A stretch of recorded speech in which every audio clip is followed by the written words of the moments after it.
माताओं के प्रति अपनी श्रद्धांजलि अर्पित करती हूँ।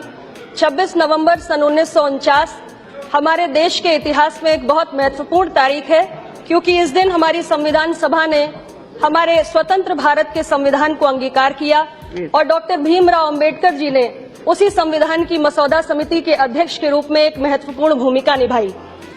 डॉक्टर अंबेडकर ने संविधान की आत्मा माने जाने वाले प्रियम्बल में सॉवरेन डेमोक्रेटिक रिपब्लिक के रूप में राष्ट्र के स्वरूप की घोषणा की और बाद में 42वें संशोधन के माध्यम से सोशलिस्ट और सेक्युलर शब्द भी जोड़े गए।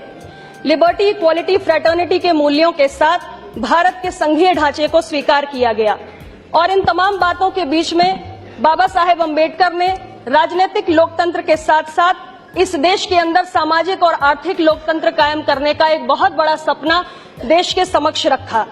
आज 2 दिनों से इस सदन के अंदर चर्चा चल रही है और मैंने बहुत सारे माननीय सदस्यों के विचारों को सुना, बहुत सारे सवालों को इस सदन के अंदर उठते हुए सुना।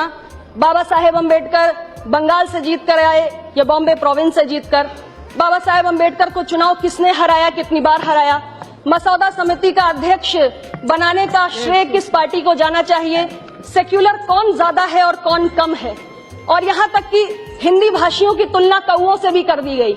लेकिन इन तमाम सवालों के बीच में एक सवाल जो बहुत महत्वपूर्ण है वो डॉक्टर बाबा साहेब भीमराव अंबेडकर के सपनों से जुड़ा है, सामाजिक न्याय की विचारधारा से जुड़ा है, आरक्षण की उस व्यवस्था से जुड़ा है जिसके बारे में अभी एक माननीय सदस्य शिवसेना के अरविंद सावंत जी कह रहे थे कि हम आज जहां जाओ तो आरक्षण की ही लोग मांग करते हैं। धनगर लोगों के बीच में जाओ तो कहते हैं हमें आरक्षण चाहिए, आरक्षण की उन्हें धनगर की स्पेलिंग नहीं आती। मैं यही तो कहना चाहती हूँ अध्यक्ष महोदया कि हमारे देश में इतनी विविधताएं हैं कि कोई विद्वान की तरह बात कर सकता है और कोई निरक्षर है। आरक्षण की मूल भावना को समझने की जरूरत है। ये कोई भीख की व्यवस्था नहीं है, ये संरक्षण की व्यवस्था है जो इसलिए बनाई गई है क्योंकि इस देश के अंदर जाति के नाम पे शोषण हुआ है और इसलिए ऐसे लोगों को अवसरों से जिन्हें वंचित रखा गया है उन्हें विशेष अवसर देने की जरूरत है। और यही बात बीजू जनता दल के वरिष्ठ सदस्य माननीय भर्तृहरि मेहताब जी ने भी कही और हमारी सरकार भी वही करने की कोशिश कर रही है। आरक्षण व्यवस्था पर जिस तरीके से कई वर्षों से कुठाराघात हुआ है, मैं उस संबंध में कुछ आंकड़े भी इस सदन के समक्ष रखना चाहती हूँ। अध्यक्ष महोदया मुझे समय दे दीजिए, मैं सुबह से इंतजार कर रही हूँ। मैं कुछ बातें रखना चाहती हूँ अध्यक्ष महोदया। पिछले 25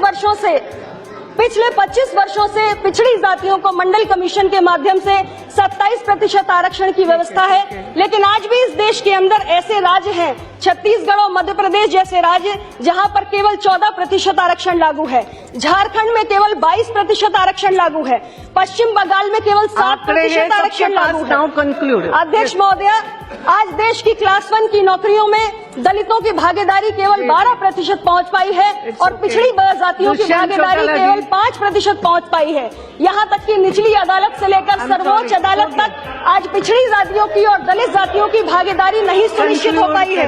अध्यक्ष महोदया, देश के उच्च शिक्षण संस्थानों में एसोसिएट प्रोफेसर से लेकर वाइस चांसलर तक दलितों और पिछड़ी जातियों की भागीदारी आज केवल 2% पहुंच पाई है।